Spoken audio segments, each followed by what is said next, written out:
सद्गुरुनाथ महाराज की जय, Mahayogi Swami Umanand Saraswati ki jai. Yesterday, when we talked about, earlier, prior to this, we talked about what divine qualities are required by us.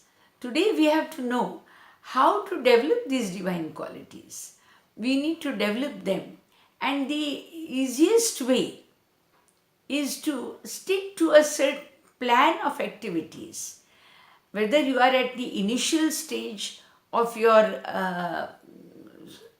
spiritual studies, or even if you have almost reached the final enlightening stage, but still this particular formula should be continued, because I have realized, since I have taken probably a bit easy on these first 4 steps, thinking that all right, I suppose I'm good enough. But I think the risk factor starts there. You tend to get very easily drawn into that whirlpool. You are sucked into the material world again. So beware, friends. Even if you have reached the final stage of enlightenment, you better stick to the initial stage of sadhana. Continue practicing in the same way as you would do it earlier, initial stages. So let's go back to the initial stages of listening to what the Guru's talks say. I think daily it is essential that we listen to one speech of Guru. That is, we call it Shravan. Shravan Bhakti. That is, listen to the talks of a Guru. Normally, most of the enlightened people have left their works in the form of either, nowadays especially, in the form of videos, in the form of talks, in the form of discourses, in the form of books. So that's why you see, whether it is a Bible or Quran, or whether it is a Bhagavad Gita, all of them are in the form of texts, and there are people who are still continuously talking about these. So this essential factor of Shravan Bhakti, that is listening to the Guru's talks, becomes a very important aspect on this journey. Whether you are in the initial stage of the journey or whether you are the final stage of the journey, doesn't matter. Don't break that rule, because I think I've realized it almost today while revising this, that I need to start listening to my Guru's talks again. Okay, now this one advantage that I have realized, that if you continue to hear these talks, you cannot be sort of pulled into the material world. You get otherwise one little fault and you can get swept off your feet and get absorbed in the material aspects of life. So somewhere we need to be continuously holding on to the roots, and the roots are where you first meet Guru and from where the journey starts. We cannot forget that day, we cannot forget how we met, and we cannot forget what did we initially do continuously to get the grace of the Guru. So I think I need to go back again to Shravan Bhakti. So, I've decided I shall start immediately again. Now we have the second is Manan. Yes, Manan. That is, you remember whatever you have heard from the Guru, or there is a very nice way of doing it. Whatever communication you've had with Guru, relive it every time in your mind. Try and relive that experience. I remember a small little incident which I shall talk about when I was in my Guru's ashram. You can see the photograph of my Guru, Umanand Saraswati, behind me. I had been to her ashram, and initially I used to meditate on her almost daily. Of course, I do it today also. But then at that time and that age, I asked her. I was mentally framing the question. I had no courage to talk to her personally. She had a great aura about her, so talking to her would almost make me nervous.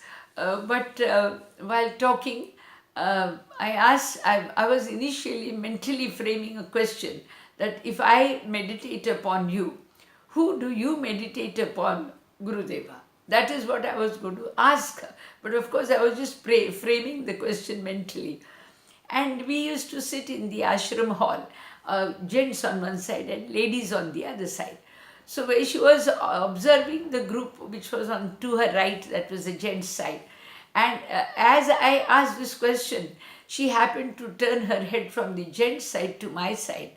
And straight away looking at me, she says, I meditate on you. And then she continued saying, says Krishna to Arjun. And of course, my heart was right there in my mouth when I saw her and I heard her say that. Well, friends, this is Manan.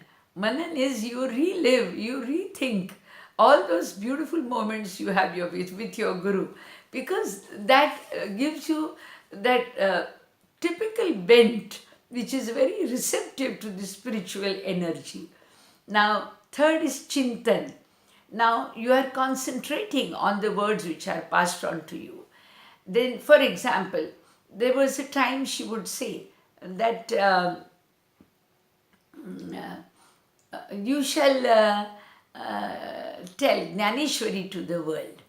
Now, she had said it once, but when I keep my mind focused on that one little sentence made by her, plus she had passed me my Jnaneshwari original works of her copy through the hands of her Param Guru, Muktanand Baba, to me. I think I'm going to start on that now. Well, anyway, she passed that work to me and she had said this. So for me, that my aim of my life probably was highlighted by her. And I think I should again take up to following those steps. I have translated the original works. They are available on Kindle, Jnaneshwari once again, in which chapter 6 with 220 to 320 couplets talk about Kundalini Yoga. So please, of course it is interwoven throughout the text, but you can start somewhere there. So Jnaneshwari was the text which she had said, and if Manan, Chintan, Manan, and what I need to do is recollect these words and see if my aim is still focused in my life. Then last is of course Dhyan, that is meditation. So we have first is Chintan, then it is Shravan, Manan, Chintan and Dhyan. Shravan, Manan, Chintan and Dhyan.